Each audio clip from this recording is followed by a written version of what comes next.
فرمان مصطفیٰ صلی اللہ تعالی علیہ وآلہ وسلم، مجھ پر درود پاک کی کثرت کرو، بے شک تمہارا مجھ پر درود پاک پڑھنا تمہارے لیے پاکیزگی کا باعث ہے۔ صلو علی الحبیب صلی اللہ تعالی علی محمد صلی اللہ تعالی علیہ وسلم۔ میٹھے میٹھے اور پیارے پیارے اسلامی بھائیوں، الحمدللہ ہماری خوش قسمتی ہے کہ زندگی میں ایک بار پھر رمضان عطا ہوا۔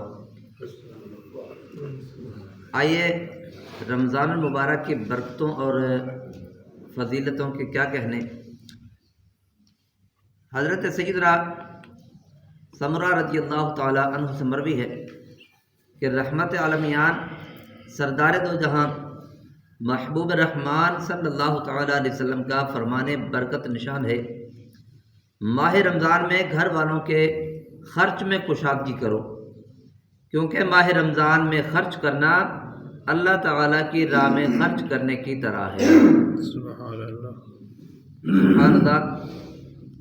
اس سے ہمیں یہ پتہ چلا حدیث پاک سے کہ رمضان المبارک میں ویسے بھی اپنے والدین کے اوپر خرچ کرنا، بیوی بچوں کے اوپر خرچ کرنا یہ صدقہ ہے، اور ماہ رمضان میں خرچ کرنا کئی گنا، جیسے ایک نیکی 1000 کے برابر ہو جاتی ہے۔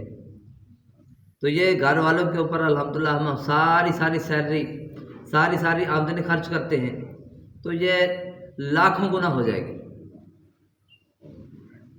آئیے امیر المومنین حضرت سیدنا عمر فاروق اعظم رضی اللہ تعالی عنہ فرمایا کرتے، اس مہینے کو خوش آمدید جو ہمیں پاک کرنے والا ہے۔